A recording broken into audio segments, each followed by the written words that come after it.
자, 이어서 목요일 오전마다 만나는 분이죠. 김용남 전 개혁신당 의원 오셨습니다. 안녕하십니까, 의원님? 네, 안녕하세요. 반갑습니다. 네, 저희가 이제 목요일마다 방송하고 있는데 지난번에도 최재형 목사가 경찰서 그러게요. 출석하는 모습을 볼 수가 있었는데 오늘도 또 출석 현장을 출석이 함께 왔습니다. 너무 자주 있네요.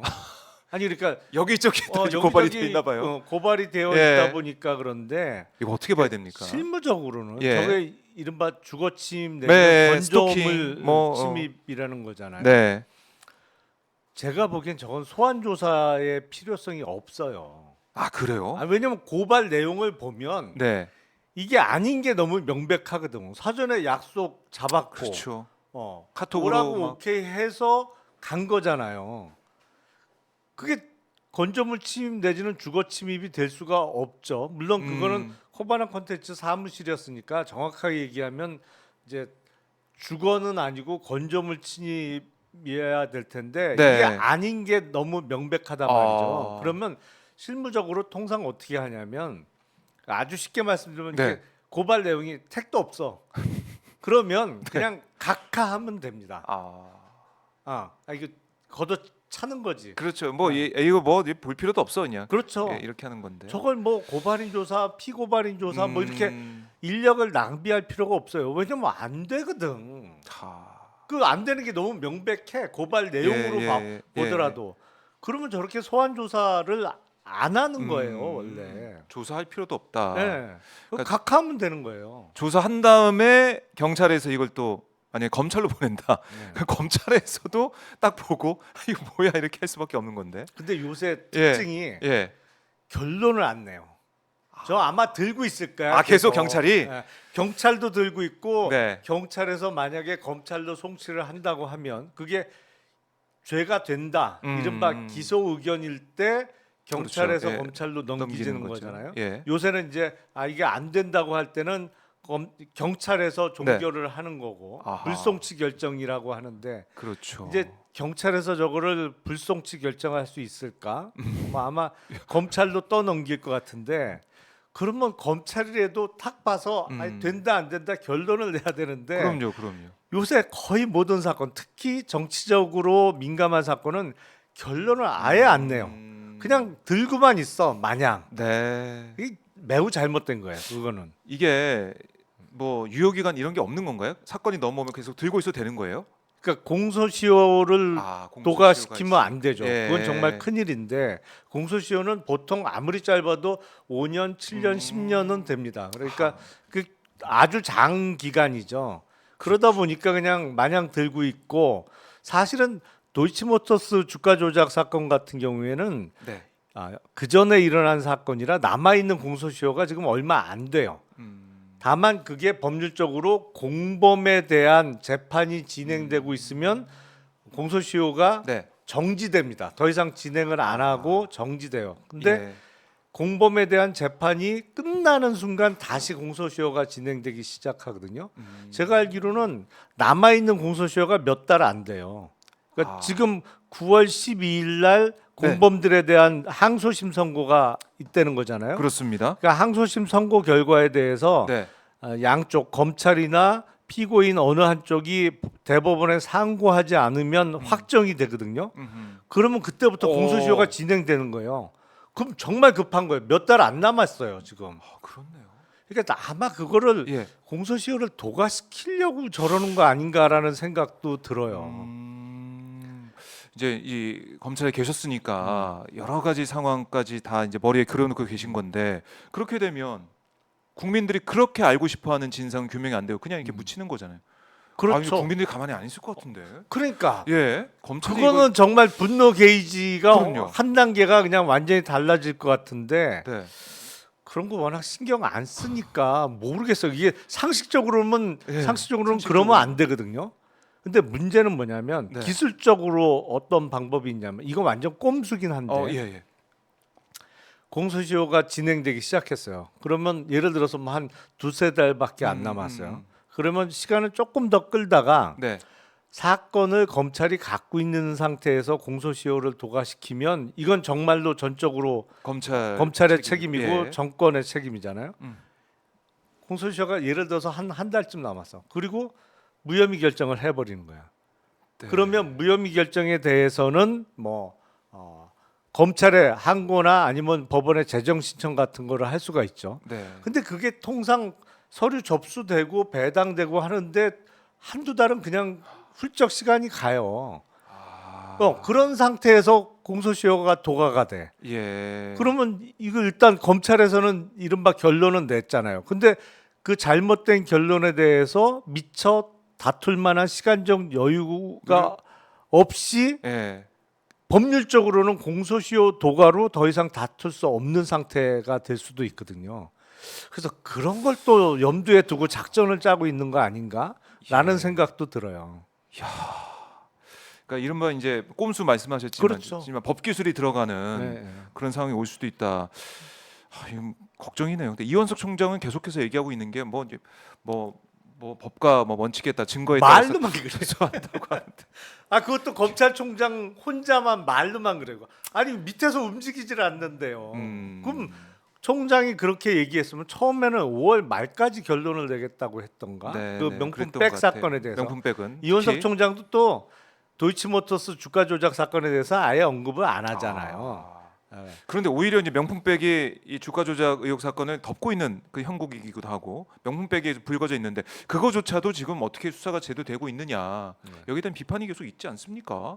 아니 그러니까 그거는 어떻게 되는 거냐? 도이치모터스 주가 조작 사건은 이미 공범들에 대해서 1심 판결도 났고 예. 그 어려운 사건이 아닌데 명품백 사건은 주가 조작 사건보다 더 간단한 사건이잖아요. 그렇죠. 근데 대통령실의 해명이 계속 오락가락 하는데 네. 처음에는 그 명품백이 대통령 기록물이다. 그래서 음. 대통령 기록물 창고에 보관되어 있을 거다. 뭐 그러더니 봤어요. 예. 엊그저께 정진석 비서실장이 나와서는 음. 그건 뭐 포장도 안 뜯은 채로 뭐 보관되어 있다고 했던가. 네, 뭐 맞아요. 그거, 그런 식으로 그런 얘기했습니다. 취지로 답변을 했어요. 그러니까 네. 대통령 기록물이 아니란 식으로 입장을 좀 바꾼 것 같아요. 그래서 판단은 뭐 연말까지 뭐 하면 된다 뭐 이런 식으로 얘기하는 것 같은데. 아니 그렇게 보관하고 있으면 지금이라도 돌려주면 되지. 돌려주면 되잖아요. 일단은. 이것도 그냥 묵히고 있네요, 계속. 응? 아니 그러니까 자꾸. 법률적으로 그게 뇌물이냐 아니면 음. 알선 수재냐 이거는 받은 거 다 동영상으로 남아 있고 네. 뭐 전 국민이 다 아니까 증뭐하면 명품백 사진 찍어서 증거 자료 확보해 놓고 그리고 일단 논란이 되고 있으니 일단은 돌려주고 시작해도 되는 건데 아니 그대로 보관하고 있다면서 왜 안 돌려주는지 모르겠어요. 그거는. 그러니까요. 그리고 사진이라도 좀 보고 싶은데. 그리고 그 사건은 뭐 어려운 사건이 아니기 때문에 네. 된다 안 된다 일단 결론은 빨리 낼 수 있거든요. 음. 결론을 빨리 내야죠.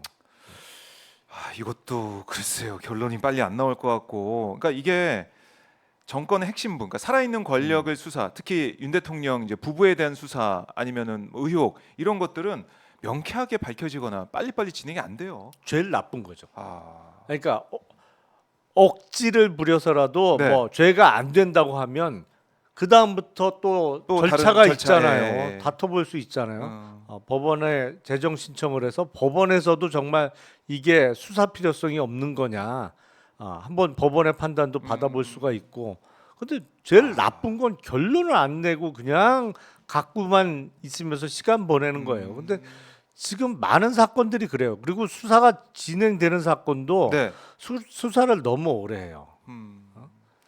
지금 수사의 야당에 대한 혹시 수사는 입장에서는- 2년 3년씩 막 하잖아요. 그 수사 원래 그렇게 하면 안 되거든요. 빨리 하고 빨리 결론을 내줘야지. 네. 그것도 뭐 일선의 검사들은 빨리 수사하고 빨리빨리 하려고 하는 의지는 있겠으나 그럴 가능성이 크지만 뭐 윗선의 영향이 제일 크기 때문에 그걸 좀 보고 있을 수밖에 없고 제대로 안 된다. 그러니까 아무도 책임지려고 안 하는 것 같아요. 정권이 또 어떻게 될지 모르고. 자, 이제 검찰의 얘기를 좀 해봤는데 이 얘기를 좀 더 해보죠. 김건희 여사 얘기가 나왔으니까 어제 김건희 여사가 시청역 인근에서 벌어졌던 그 참사, 이 차에 목숨을 잃은 그 희생자들 그 사고 현장에 김건희 여사가 방문했습니다. 그래서 뭐 사진도 뭐 올라오고 보도가 좀 되고 있는데 어제 밤에 시청역 교통사고 현장을 찾아 헌화하고 추모했다. 이게 대통령실에서 사전에 알리지 않은 일정이라고 하더라고요. 근데 이게 시민들이 이 사실, 이 상황을 보고 오늘 커뮤니티에 올려가지고 사진이 확산되기도 했는데, 이거 추모할 수 있죠. 할 수 있는데 뭐 개인 자격을 했다 뭐 이런 얘기 좀 나오고 있으니까 할 수는 있는데, 국민들이 궁금하고 알고 싶어하는 것들은 여러 가지 의혹에 대한 진실, 진상 아니겠습니까? 그게 풀리지 않은 상황에서 이런 행보를 하는 게 국민들 입장에서는 또 더 화가 날 것 같아요. 그걸 진정성 있게 받아들이는 국민이 몇 퍼센트나 되겠어요. 사실은 네.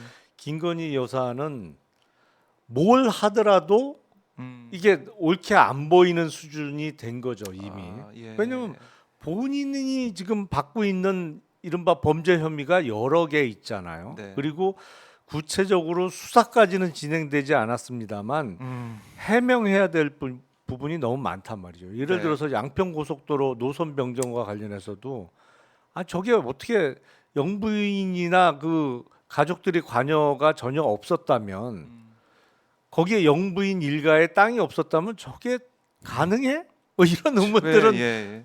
충분히 가질 수 있잖아요.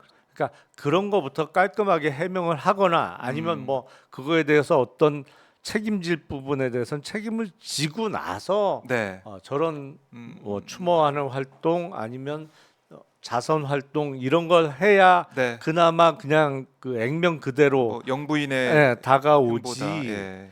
그런 건 다 그냥 뭉개고 하고 있으면서 네. 저런 깜짝 어떤 추모 활동을 하면서 그게 네. 사진을 누가 찍었는지 모르겠습니다만 음. 그런 게 정말로 가슴이 아파서 돌아가신 분들에 대한 그 어떤 추모의 마음이 우러나서 하는 행동이다. 네. 이렇게는 다가오지 않잖아요. 그러니까요. 그러니까 대통령실의 뭐 그런 분위기나 국민들이 알고 싶어하는 이 진상이 제대로 규명 안 되는 상황에 있어서 대응하는 여당 이런 모습들을 보면 국민도 화가 날 것 같고, 특히 이제 최근에 있었던 김진표 전 의장의 회고록으로 불거졌던 이태원 참사에 대한 윤석열 대통령의 인식, 발언 이게 전해지면서 159명이 그 이태원 거리 서울 한복판에서 목숨을 잃었는데 거기에 대한 진상 규명, 그리고 거기에 대한 책임지는 사람 없는 이 상황에 대해 대통령이 그런 인식을 가졌다는 거, 그게 또 회자가 될 수밖에 없을 것 같습니다.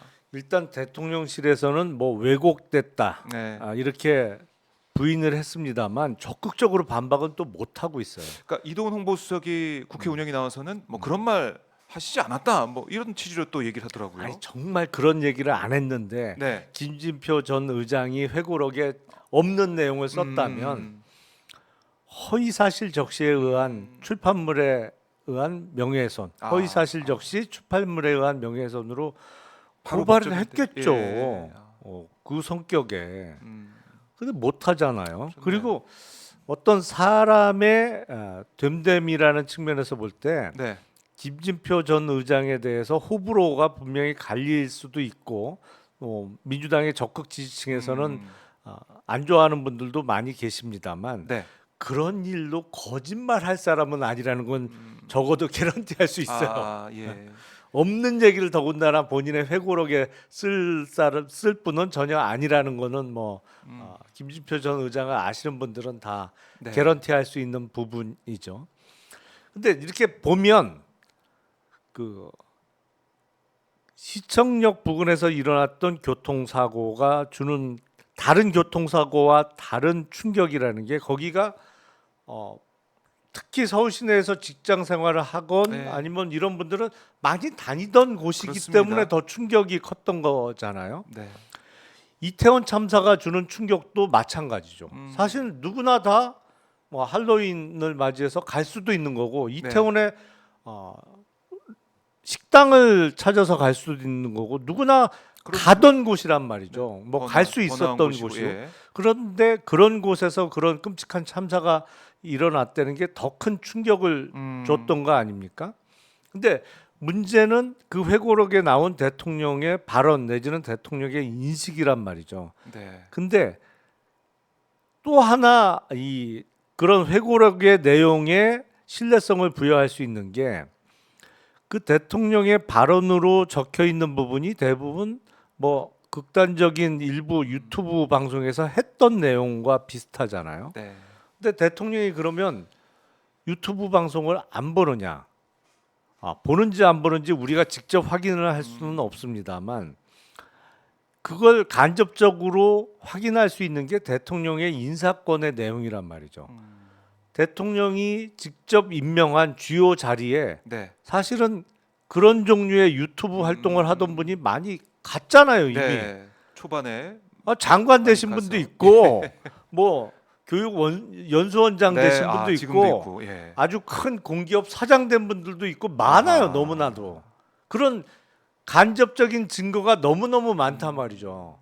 그러니까 또 이 어느 유튜브에서 하는 얘기를 그대로 진실로 받아들이고 네. 그걸 국회의장과의 사적인 대화 내지는 비공식 대화, 정확하게는 비공식 그렇죠. 대화겠지만 거기서 국대에서. 여과 없이 얘기를 아. 했겠구나라는 생각을 자연스럽게 하게 되는 거죠. 네.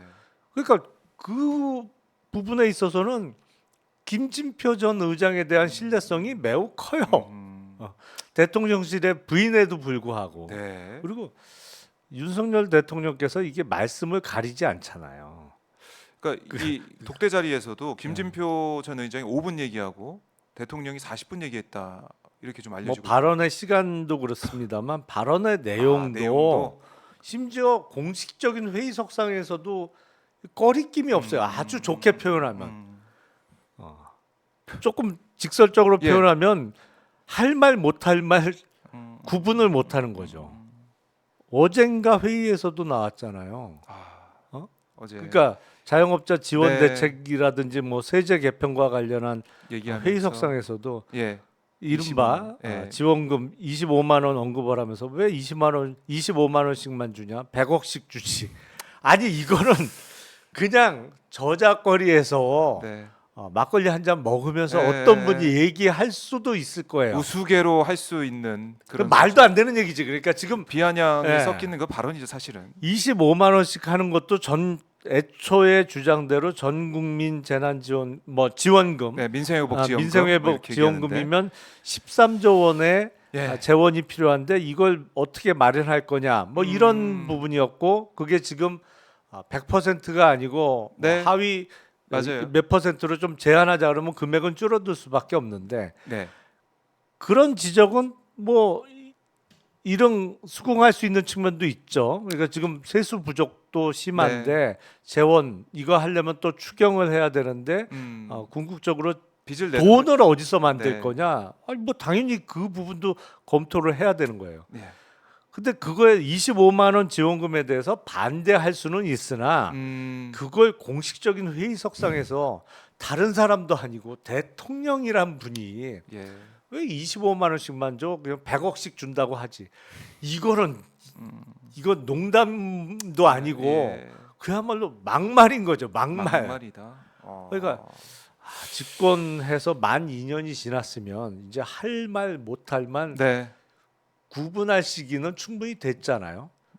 적어도 대통령이 되고자 하는 분은 대통령 취임하기 전에도 할 말 못할 말은 구분할 수 있어야죠. 당연히 네. 그런 상태에서 대통령이 돼야 되는 건데 역사가 항상 옳은 방향으로만 가는 건 아니니까 네. 약간의 이제 업다운 과정에서 그런 일이 벌어졌다고 하더라도 어느 정도 시간이 지나고 숙성이 됐으면 이거 할 말인지 해서는 안 될 말인지는 구분해야 되는 거죠. 그게 안 고쳐져요. 그러니까 뭐 이런 지금 최근의 발언을 보고 했을 때 이태원 참사 관련해서 이상민 장관이 책임져야 되는 거 아니야 이런 얘기 나오니까 무슨 소리냐 그거 조작 또 뭐 유도된 뭐 그런 거 아니냐 좌파 방송에 또 이렇게 뭐 이른바 펌프질한 거 아니냐 뭐 이런 취지의 얘기를 쭉 한 거 아니겠습니까? 그러니까 그런 얘기를 했다는 거에 대해서 상당히 신뢰성이 가죠. 일단은 네. 법적인 조치 뭐 이런 것도 안 나오고 있기 때문에 그렇게 본다는 것이고 그러다 보니까 이 참사에 대한 이런 반응이나 책임 소재에 있어서는 끝까지 국민의 목소리를 안 듣고 있는 상황이 반복되는데 또 법적으로 살아있는 권력 수사하지 않는 검찰의 모습을 보면서 국민들이 분노하고 있는데 김건희 여사의 어제 행보를 보면은 누가 곱게 보겠느냐 뭐 여기에 대해서는 지적할 수밖에 그러니까 없네요. 물론 네. 그 시청역 부근 교통사고가 대단히 안타깝고 참사인 거는 분명합니다만 네. 그보다 훨씬 더 황당하고 규모가 훨씬 더 컸던 이태원 참사에 대해서도 사실은 그런 어떤 음모론에 빠져서 눈 하나 깜짝 안 하던 음, 분들이 그 교통사고에 정말 얼마나 가슴 아파서 갔겠느냐 밤에 그런 의문이 드는 거죠. 그래요. 참 그러다 보니까 지금 윤석열 대통령에 대한 탄핵 소추안 발의를 요구하는 국민들의 청원 지금 보니까 108만 9,681명, 109만 명은 지금 109만 명 넘어섰네요. 넘었네요. 자, 실시간으로 저희가 보여드리고 있습니다. 7월 4일 오전 10시 27분을 지나고 있는데 109만 명을 넘어섰어요. 나경원 의원은 어제 그러더라고요. 이 개딸이 한 거 아니냐. 이렇게 지금 이런 반응인 것 같아요. 대통령실에서도 아유 탄핵 그거 예? 헌법을 어기 법률을 어긴 뭐 그 내용이 있어야 하는 거지 탄핵 누가 얘기를 못해 이런 식의 반응이 쭉 나오고 있습니다. 어떻게 받아들이십니까? 그게 바로 지금 국민의힘이 문재인 상황이죠. 아니 예. 총선을 그렇게 참패하고도 이게 깨닫는 게 없으면 안 되잖아요. 아. 그리고 저거는 민의를 반영하는 거잖아요. 네. 사실은 그게 그렇게 간단하지 않아요. 본인 인증도 해야 되고 그리고 지금 무엇보다도 서버 용량상의 문제 때문에 몇 시간씩 기다. 그게 간단치 않잖아요. 그거 네. 상당한 시간과 노력이 요구되는 거예요. 거기에 100만 명 이상이 참여했다는 것은 네. 적어도 정말 저것 때문에 탄핵이 본격적으로 진행되지는 않을지라도 심각하게 받아들여야 되는 게 맞죠. 네. 그리고 무조건 분리하면 개딸이래. 그러면 해결이 안 되는 거죠. 그 근본적인 아하. 해결할 의지도 없다는 거를 확인시켜 주는 것밖에 안 되잖아요. 그렇네요. 아니, 분리하면 개딸이라고 그러고. 저도 개딸이에요? 저는 분명히 말씀드릴 수 있는데 저는 분명히 개딸 아니에요. 김용남 개딸 소리 그러니까. 퍼지는 거 아닙니까 이러다가. 그러니까 국힘의 인식도 문제인 것이고 네. 그리고 저는 그 민주당도 저걸 갖고 청문회를 하겠다고 하는데 네.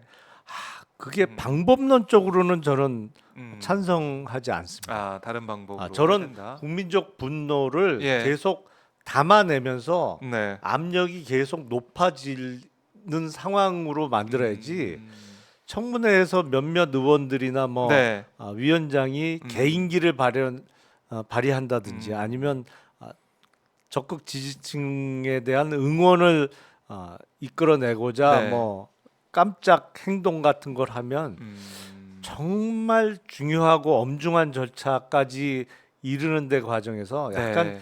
증기가 좀 새어나가는 느낌이랄까요? 그런 우려. 게 있어서 저는 방법론적으로는 조금 더 고민해야 된다. 그건 즉흥적으로 그렇게 진행할 건 아니라고 생각해요. 아마 그래서 민주당 내에서도 여러 가지 숙고의 시간을 가지고 있다 이렇게 전해지고 있더라고요. 한번 그 방법론이 어떻게 펼쳐질지 봐야 될 것 같고 지금 최혜병 특검법이 오늘 오후 3시 45분 이후, 그러니까 어제 3시 45분부터 시작을 했으니까 필리버스터를 24시간이 지나서 지금 이제 중단시킬 건데 특검법이 통과가 될 겁니다. 국민의힘이 필리버스를 쭉 하고 있는데 혹시 좀 보셨습니까, 의원님은? 내용 그 재미없는 거를 재미없을까? 오래 보기는 쉽지 않죠. 오래 보긴 쉽지 않고 네. 처음에 이제 뭐 무슨 말이나 이렇게 보게 되고 이렇게 되는 건데 재미없다고 뭐 말씀하셨잖아요. 그래서 그런지 국민의힘 의원들이 많이 피곤했는지 제가 좀 숙면을 취하고 있는 모습을 제가 볼 수가 있었습니다. 오마이TV에서 이 현장을 생중계를 했어요. 그러니까 오마이TV가 중계한 화면들이 지금 많이 또 여기저기 보도가 좀 많이 되고 있던데 어떻게 보셨습니까? 본회의장에 계셔본 경험도 있고 하시니까. 아니 그 장면을 보면 그건 네. 깜빡 좋은 게 아니고 본격적으로 잔 거더라고요. 네, 10여 분 이상 계속 이 상태예요. 아니, 정지 그러니까- 화면처럼. 그러니까 좋은 거는 뭐 잠깐 이렇게 이렇게 좋은 다- 거고 예, 예. 이거는 이제 잔 거잖아요. 그냥 의원님도 조신 적은 있죠, 사실은. 깜빡 이렇게 이 정도는. 글쎄 좋은 기억은 특별히는 없는데 오, 예. 그 주무신 기억도 없고. 그 잔 적은 없죠. 그러니까 그렇긴 한데 또 그게 예. 등원한 지 얼마 안 된 초선이시잖아요. 맞아요. 음. 조선. 그 본회의장에서 그렇게 자면 안 된다는 거를 미처 모르셨나? 당에서 이거 좀 교육이 또 필요한 부분일 것 같기도 하고. 그걸 참 민망해요 상황이 자체가 지금. 그거를 보면서도. 교육해야 될 정도의 예. 그 인사면은 배지를 달면 안 됐던 거죠. 그런 얘기가 나올 정도로. 그러니까 국민들이 봤을 때 국민의힘 지지자분들도 이거 뭐야 했을 가능성이 있고 또 뭐 야당 지지자들이나 아니면 뭐 일반 국민들이 봤을 때는 아니 우리 세금이 저렇게 다 가 있는데 우리 세금으로 월급 주는데 저렇게 본회의장에서 저럴 수가 있을까? 자 충격을 좀 받으신 것 같더라고요. 그러니까 본회의장의 시간이 특히 저런 필리버스터가 네. 진행되거나 아니면 정말 본회의장에 앉아 있으면서 야 이게 의미가 있나? 뭐 이런 시간들이 좀 있어요. 분명히 있긴 있어요. 예. 예. 무료한 시간이 될 수도 예, 있고. 그러니까 이게 실질적인 일의 진행이라기보다는 아, 어떤 정치적인 대립 속에서 네. 오랜 시간이 흘러가 버리는 그러면 앉아 있으면서 있죠. 예. 회의도 들고 그런 경우가 분명히 있긴 있는데 네. 그렇다고 자면 안 되지. 자면은 안 되겠죠. 저희 화면을 좀 흘려드리고 있는데 저게 지금 정지 화면이 아닙니다 지금. 그 옆에 있는 분이 좀 깨울만 한데 저 정도면 그 뒤에 있는 분도 네. 그 옆이나 또 아, 옆에서 저 하품하시네. 이게 유상범 국민의힘 의원의 필리버스터 시간이었어요. 그게 첫 발언 아니었어요? 첫 발언이었습니다. 그러니까 더군다나 자기 당 소속 의원이 네. 그리고 자기 당이 신청한 필리버스터를 맞아요. 이제 막 시작했는데 그 유상범 의원이 필리버스터 발언을 올해도 못했어요. 그러니까요. 예. 근데 근데 그 사이에 저렇게 깊은 잠에 드시나. 그래서 뭐 댓글로 뭐 숙면의 힘이다 뭐 이런 댓글도 올라오고 있는데 그만큼 국민들이 좀 화가 나실 만한 장면이 어제 국회 본회의장에 있었다. 근데 저 네. 김민전 의원이 네. 원래 대학 교수하시다가 등원하신 분이잖아요. 맞아요. 본인 수업에서 학생이 저런 자세로 자고 있다 그랬으면 뭐라고 그랬을까? 그렇죠. 그렇네요. 네. 그것도 한번 물어보고 싶네요. 본인이 네. 바로 이렇게 교수가 보고 있는 앞에서 이거 완전히 이렇게 그냥 본격적인 자세를 취하고 자고 있었다면 그 학생에게 네. 좋은 소리가 나갔을까? 하하. 그런 의문이 들어요. 자, 지금 김민전 의원 모습 보여드리고 있지만 또 최수진 의원도 이 졸고 있는 자는 모습이 저희 오마이 TV 카메라에 포착이 됐었는데요. 최수진 의원이 국민의힘 수석 대변인을 맡고 있어요. 그래서 오늘 비대위 회의를 마친 다음에 비대위 의결 내용을 전하면서 우리 당이 국민에게 호소하는 자리에서 제가 너무 피곤해서 졸았다 사과드린다 이렇게 입장을 내놓고 있네요. 네, 사과는 하고 있습니다. 그분도 비례대표 아닌가요? 네, 그렇죠. 비례대표. 지역구도 없는데. 비례 3번입니다. 아니 그러니까 김민전 의원은 네. 비례 9번이고. 비례대표 의원들이 이렇게 초반부터 자꾸 그러면 안 되는데. 자, 이건 또 참 길이 계속 남을 만한 그런 현장이 어제 본회의에 있었고요. 오마이 TV를 통해서 보실 수가 생중계로 보실 수가 있었고요. 막간을 이용했을 때 오마이 TV 아직 구독 안 하신 분들 구독, 좋아요, 알림 설정 부탁드리겠습니다. 오마이 TV에서 현장을 지킬 수 있게 많은 분들이 응원해 주시면 고맙겠습니다. 좋아요 버튼 꼭 눌러주시고 구독 안 하신 분들도 오마이 TV 구독해 주시면 너무나 감사하겠습니다. 자, 뭐 정치 얘기를 쭉 저희가 해봤는데 저희 의원님 사실은 정치 얘기도 뭐 그렇지만은 경제 얘기하실 때 너무 그 밝은 표정, 네, 초롱초롱한 눈빛 보면서 제가 깜짝깜짝 놀라고 있는데요. 아니 저는 좋은데 이게 네. 경제 얘기하면 조회수가 좀 덜 나오지 않나요? 뭐 그런 면이 있기도 하겠지만 그래도 경제를 저희가 명확히 또 잘 알아야 되지 않겠습니까? 경제가 중요한데 정치 경제가 그럼 밀접하게 연관돼 있는 거 아니겠습니까? 제가 궁금한 건 이번에 정부가 이제 발표한 얘기 있어요. 그러니까 밸류업 얘기를 하면서 이거 밸류업 하는 그 기업들 우리가 세금 좀 깎아줄게, 편의 좀 봐줄게, 뭐 이런 얘기를 하는 것 같은데 이거 내용이 어떻고 좀 어떻게 해석할 수가 있을까요? 그러니까 그 일종의 유도책을 쓴다고 봐야겠죠. 그러니까 네. 주주 환원율이라는 개념이 있습니다. 네. 그러니까 회사가 번 돈을 얼마나 주주들에게 돌려주느냐. 이제 크게 내용은 두 가지예요. 배당. 그리고 자사주 매입 소각 이게 두 개를 합쳐서 이제 주주 환원이고 그거에 얼마나 돈을 쓰느냐를 주주 환원율이라고 얘기를 하는데 아, 우리나라 상장 기업이 평균적으로 한 20대 중반에서 후반 정도의 주주 환원율을 보이고 있습니다. 그러니까 100을 벌면 네. 뭐 대략 30%가 안 되는 돈을 이제 음. 환원하는 거죠. 미국 같은 경우에 주주 환원율이 90%가 좀 넘어요. 90%. 아니 그러니까 원래 상장 기업이라는 거는 예. 열심히 사업해서 번 돈을 자기 주식에 투자해 준 주주들에게 돌려주는 게 최고의 목적인 거예요. 예. 그래서 미국은 주로 이제 배당도 많이 합니다만 자사주 매입 소각이 엄청나게 많아요. 네. 이제 가치로 높여주는 거죠. 그렇죠. 주식의 왜냐하면 가치를. 발행된 주식의 숫자를 줄여주는 거니까 네. 매입해서 소각을 해서 없애버리면 그러면 남아있는 주식의 값어치가 올라가잖아요. 그럼요. 그게 그리고 주주 입장에서도 더 좋습니다. 왜냐하면 배당을 받게 되면 배당에 대한 소득세를 내야 되잖아요.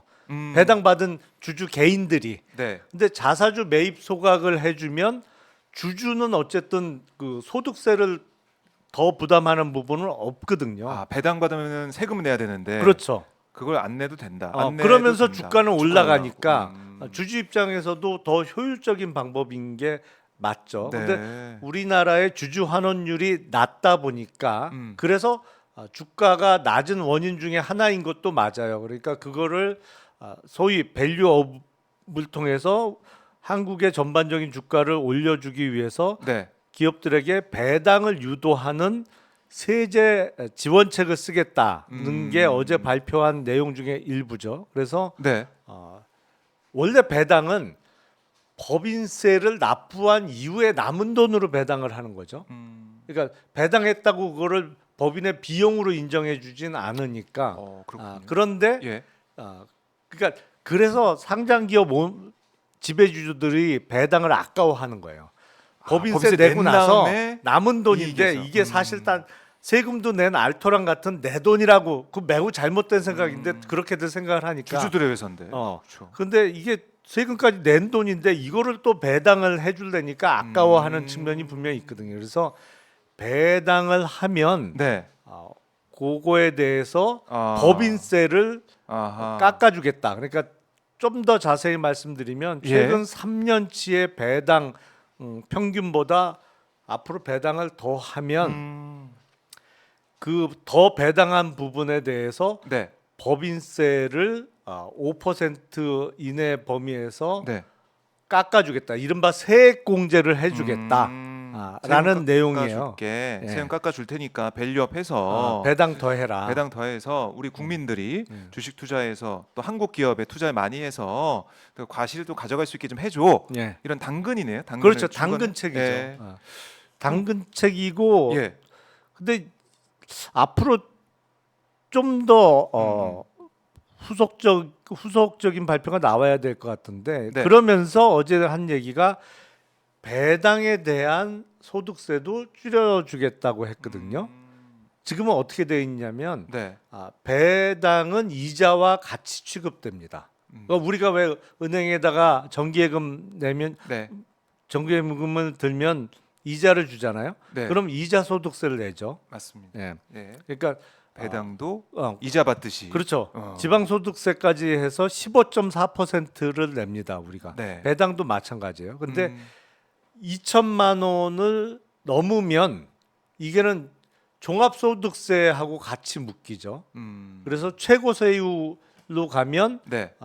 보통 그 45% 플러스 지방세 4.5해서 49.5%의 절반. 그 종합소득세를 내게 되는데 이제 최고세율 세율까지 구간으로 가면, 예. 가면 어제 발표한 내용을 보면 배당 소득에 대해서는 2천만 원까지는 14%에서 9%로 줄여주겠다. 그러면 이제 9.9%가 되겠죠. 지방세까지 예. 해야 하면 그리고 2천만 원을 넘는 배당 금액에 대해서는 네. 25%로 분리과세를 하겠다. 그러니까 종합소득세에 들어가는 이제 종합과세가 아니고 네. 배당 소득에 대해서는 다른 소득과는 분리해서 분리과세를 하겠다. 분리로. 그러면 최종적으로는 27.5%가 되겠죠. 아, 그러니까 국세 25% 그리고 지방소득세 예. 그거 국세의 10%에서 가니까. 그렇게 이제 그 내용이에요. 그래서 내용은 어떻게 나쁘지는 보셨어요? 않습니다. 예. 왜냐하면 배당 소득이 생겨도 네. 이게 보통 주식 배당을 많이 받는 분들은 대부분의 경우에 다른 소득도 많기 때문에 이게 종합소득세 구간으로 들어가는 경우가 많거든요. 그러면 이제 네. 소득세만 49.5%를 내고 그거에 부과되는 또 4대 보험료의 증가까지 하면 이게 뭐 배당 받아봤자 남는 게 없다. 그래서 사실은 자사주 매입 소각이 더 좋은 방법인 거예요. 그렇게 주주들의 보면 입장에서는. 세금 때문에. 근데 이제 배당 소득에 대해서는 분리과세를 하겠다는 것은 큰 메리트가 될 수가 있죠. 네. 그런데 그런데 문제는 문제가 있습니다. 아니 그러니까 미국은 그 배당해 주는 부분에 대해서 법인세 안 깎아줘도 배당 많이 하거든요. 가장 근본적인 차이는 뭐냐면 주주들의 지지를 못 받으면 계속 경영을 할 수가 없는 상태가 되기 때문에 왜냐하면 이사회에서 쫓겨나기 때문에 주주 환원을 적극적으로 하는 겁니다. 근데 우리나라는 주주를 무시해도 경영권에 별다른 지장을 안 받기 때문에 계속 그렇게 해왔던 것이거든요. 네. 그러니까 가장 근본적인 원인은 음. 주주 중심의 경영을 하지 않으면 경영권을 유지할 수 없는 구조가 돼야 되는데 네. 그거에 대해서는 지금 재계의 반대가 어마어마하거든요. 아. 그러니까 지금 일종의 배당하면 법인세 깎아준다, 뭐 배당 소득에 대해서 분리과세를 하겠다, 그리고 무엇보다도 상속세율 깎아주겠다. 네. 이제 어제 발표한 내용 중에 하나가 네. 과점 주주에 대한 상속세 20% 할증을 없애겠다는 거예요. 그러니까 최대 주주 할증 폐지한다 예, 뭐 예. 이런 건데. 그거 어마어마한 당근이죠, 사실은. 재계 입장에서 보기엔 상속세 그래요? 깎아주는 게 제일 큰 관심 사항이니까. 그렇죠. 예. 문제는 당근은 잔뜩 제시를 하는데 채찍이 안 보여요. 그러니까 제가 보기엔 네. 이 재벌들의 제일 큰 관심은 상속세예요. 그러니까 우선은 상속세율을 지금 최고세율이 60%인데 네. 그걸 30% 주장까지 정부 일부에서 나왔잖아요. 그러니까요. 이건 완전히 재벌들 입장에서는 땡큐할 얘기죠. 근데 예. 이 어마어마한 당근을 이렇게 소비하면 안 된다는 거죠. 아, 채찍을 들고. 그렇지. 오. 같이 가야지. 그러니까 당신들 앞으로 지금까지와 같이 이런 식으로 지배주주만을 위한 경영을 네. 하면 페널티 있어. 그리고 그 페널티를 줄 수 있는 제도를 우리가 만들 거야. 와 동시에 아. 그래 뭐 60%는 네. 너무 높으니 50%로 좀 일단은 깎아주고 궁극적으로는 상속세 세율을 낮추는 것도 네. 검토해 줄게 하고 같이 가야죠. 아. 이 채찍은 안 보이고 당근만 당근만. 계속 제공한단 말이에요. 그러니까 기업도 좋은 일만 좋아할 그러니까. 만한 내용들만 발표하고 있고 결국에는 근본적인 문제 해결은 안 되고 있다 이런 말씀이신데 사실은 이사의 주주에 대한 충실 의무 부과 같은 지배구조 개선 내용은 빠져 있다라는 지적도 지금 나오고 있고요. 그렇죠.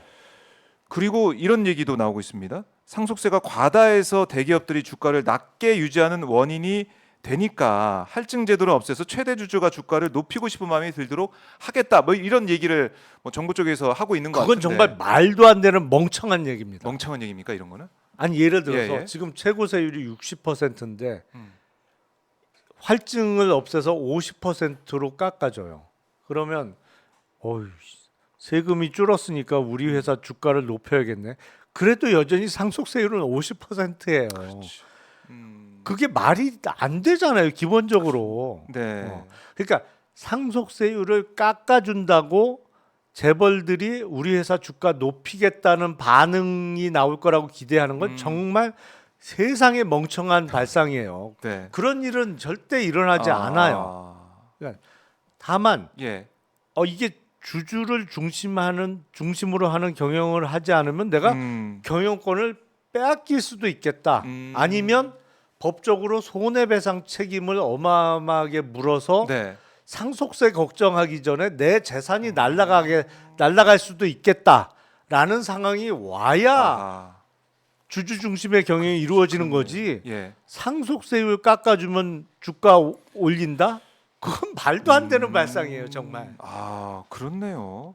그러니까 이 기업들 위주의 기업들의 이제 마인드로 이 상황을 다 들여다보고 있다 보니까 이른바 개인 투자자 우리가 뭐 개미라고 부르는데 개미들이 국내 시장에 못 믿겠다. 다 지금 미국으로 또 아니면은 다른 뭐 일본 시장으로 뭐 지금 뭐 중국도 조금씩 회복하고 있다고 막 얘기 들리던데 다른 나라들 떠들고 있는 거 그렇죠. 아닙니까? 계속해서 못 그러니까 믿겠다. 이제 공식적으로 어느 언론에서도 네. 언급을 했던데 한국 증시시장 증권 시장에서 탈출하는 거는 지능순이다. 뭐 이런 얘기가 있잖아요. 그 정도로. 똑똑할수록 빨리 탈출한다 여기서. 왜냐면 네. 이거 안 되는 그러니까 아, 그만큼 한국 증시는 기업들의 네. 거버넌스가 엉망이거든요. 아니 그리고 실제로 해봤더니 수익률이 미국 증시에 투자했을 때 아니면 일본 심지어 중국 시장에 중국은 요새 뭐 증시가 안 좋기는 좋지 합니다. 조금 않지만. 안 좋기는 합니다만 외국 주식에 투자했을 때가 수익률이 실제로 훨씬 낮거든요. 높거든요. 그러니까 이걸 왜 할 수 있는데 안 하냐. 그래서 똑똑한 손으로 빨리 다 탈출한다. 그리고 그게 수치로도 증명이 되잖아요. 예. 금년 상반기에 그러니까 6월 말까지 미국 주식 시장에 투자한 개미들의 투자 액수가 약 12조 원 정도 됩니다. 12조. 그러니까 한 달에 2조 원 가까이 빠져나간 거예요. 11조 7천억 원이 빠져나갔는데 거의 한 달에 2조 원씩 빠져나가는 거예요. 그래서 지금 120조 정도가 지금 미국 시장에 개미들이 투자를 했단 말이죠. 네. 근데 문제는 이게 예. 늘어나는 속도가 너무 빨라요. 근데 이게 빨리 늘어난다는 얘기는 그만큼 한국 주식 시장에 투자되는 그렇죠, 액수가 그렇죠. 줄어든다는 그렇죠. 얘기거든요. 왜냐면 돈이 한정돼 미국 있죠. 주식 시장에 예. 그 투자하는 돈이 어디서 나왔겠어요? 대부분 한국 증시에서 빼서 그렇죠. 일로 가는 거란 말이에요. 한국 증시에 돈은 그대로 묻어둔 채로 집 팔아서 투자하는 경우는 거의 없단 그렇지 말이죠. 않죠. 예. 한정돼 있죠. 투자할 그렇죠. 수 있는 그건 여력은. 거의 드문 경우고 네. 한국 주식 샀던 돈 팔아서 미국 주식 사는 건데 이러다 보니까 이게 네. 한국 증시에 대한 신뢰를 빨리 만들어주는 게 급한 건 틀림없는 사실이에요. 그리고 네. 가장 큰 원인은 한국 상장 기업의 경영진들이 소액주주를 무시하는 결정을 너무 많이 하고 네. 그런 무시하는 결정을 해도 아무 탈이 없는 게 근본적인 원인이란 말이죠. 그걸 고치지 않고서는 네. 쉽지 않다는 그걸 거죠. 고쳐줘야 예. 되는 거죠. 그게 출발점이 일단 상법에 매우 당연한 얘기. 모든 국민은 법 앞에 평등하다는 수준의 당연한 얘기. 네. 회사의 이사는 모든 주주의 이익을 위해서 일해야 된다는 얘기를 넣겠다고 하는 건데 그거를 재계에서 결사반대를 하면서 공식적으로 얘기하잖아요. 네. 지배주주의 이익과 소액주주의 이익이 어떻게 같이 갈 수 있느냐.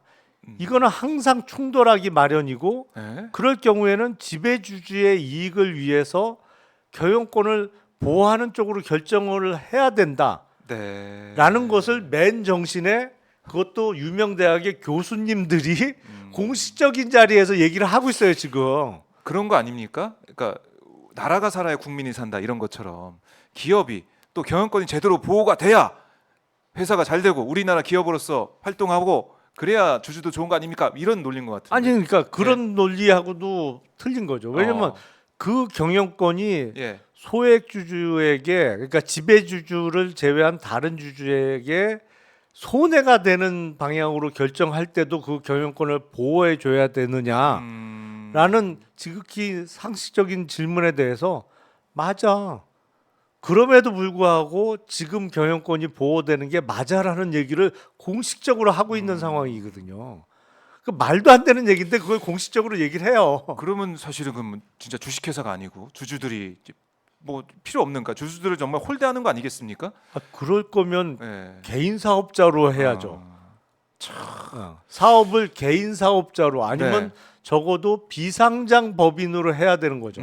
상장을 하면 안 되는 거지 그러면. 네. 적어도 상장을 했으면 그런 방향으로 경영을 하면 안 되는 것이고요. 그러니까 지금 정부가 어제 내놓은 밸류업 네. 프로그램의 내용을 따져보면 당근은 잔뜩 나오는데 채찍이 안 나오는 걸로 봐서 네. 이것도 이태원 참사에 대해서 일부 유튜브 방송을 보고 똑같은 얘기를 전하듯이 재벌들의 얘기만 듣고 예. 그 식의 사고를 하고 있는 거 아닌가? 인식을 재벌식으로 하고 있는 거 아닌가? 네. 라는 생각이 들어요. 왜냐면 상속세 깎아준다는 얘기는 재벌들이 제일 원하는 답이거든요. 그러면 오케이. 그러면 상속세를 깎아줄 수도 있지만 네. 대신 부담도 져라. 책임도 다해라. 예. 이게 맞잖아요. 그렇죠. 당근만 계속 주면 안 되는 거죠. 네. 그러니까 주고받는 게 있어야 되는데 그러니까 주기만 하는 아낌없이 주는 나무처럼 기업도 한데 다 이제 풀어준다는 거 이런 거 아니에요? 결국 감세 정책이라고 우리가 볼 수밖에 없는 상황인데 이렇게 해서 감세 정책으로 과연 우리나라 국민들의 삶이 나아질 것이냐 여기에 대한 의구심도 있는 것이고 우리 개인 투자자들 입장에서도 이런 밸류 프로그램이 제대로 되겠느냐 그리고 우리나라 주식시장 우리 투자시장이 또 매력적으로 바뀌겠느냐 여기에 대해서 아직 부족하다는 생각을 할 것 같아요. 그럼요.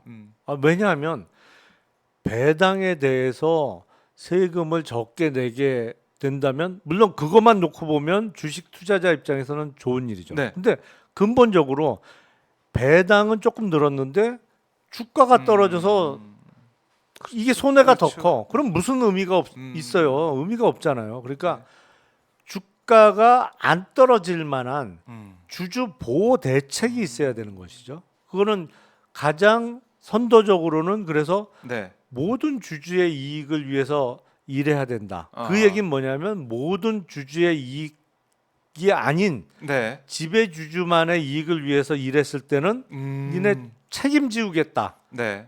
그러기 위해서 뭐 예를 들어서 조금 전문적인 얘기입니다만 네네. 회사가 증거를 움켜쥐고 안 내놓을 때 자신들에게 불리한 증거를 내놓지 않을 때 그걸 내놓도록 강제할 수 있는 디스커버리 제도를 도입한다든지 네. 아니면 이사의 손해배상의 책임을 보다 명확하게 하는 제도를 만든다든지 아니면 네. 경영권 방어 수단으로 많이 악용되고 있는 자사주에 대한 규제책을 내놓는다든지 네. 이런 게 뒤따라야 진정한 밸류업이 되는 거지.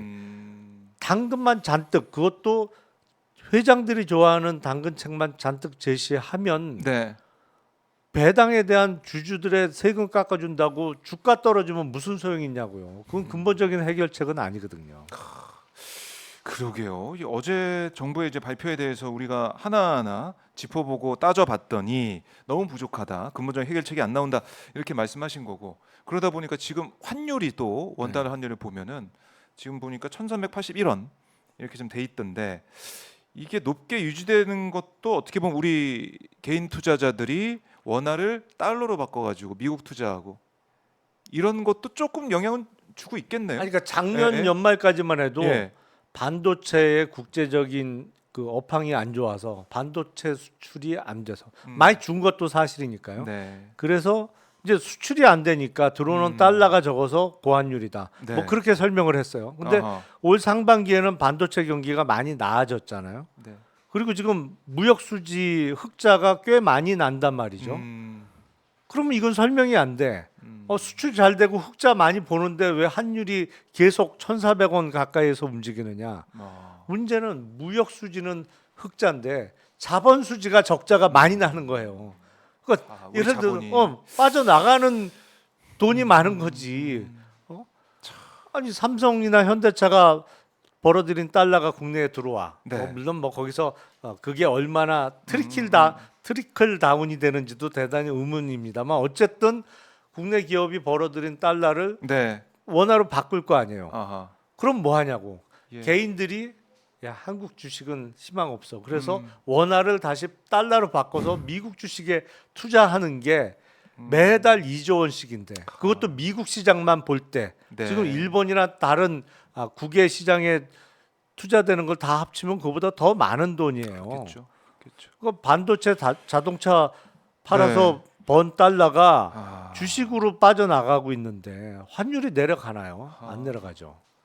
이제 근본적인 해결책, 주주에 대한 이사들의 책임을 이제 명기하는 이거부터 해 나가야 되는데 그게 안 되고 있고 뭐 이런 세금 좀 깎아준다 이런 식으로만 가고 있으니까 전혀 효과가 없다라는 말씀이시고 근본적인 해결책 저희가 이제 매 시간마다 말씀하고 있는데 정부는 글쎄요 그냥 이른바 야당에서 지적하고 있는 부자 감세 쪽으로 가고 있는 것 같고 윤 대통령이 이제 파리의 한 식당에서 총수들과 만나서 뭐 맛있는 거 드셨다고 하던데 그리고 뭐 부산 엑스포 실패 이후에 같이 어묵도 먹고 떡볶이 먹는 모습도 보였다고 하는데 총수들하고만 친한 것 같아요. 그래서 이게 뭡니까? 아니, 참. 대통령이 정보를 골고루 음. 들어야 돼요. 그러니까 사실은 대통령의 경우에는 네. 예를 들어서 안보 사항과 관련한 보고도 국정원으로부터 일방적으로 듣지는 않잖아요. 여러 채널이 있습니다. 아하. 경제 관련해서도 마찬가지예요. 음. 여러 채널을 통해서 들어야 되고 종합적인 판단은 대통령이 해야 되는 거죠. 네. 근데 일단 정보의 취득 과정부터 제가 보기엔 너무 편협되어 있어요. 재벌 회장들하고 너무 친하면 안 되는 거예요. 그래서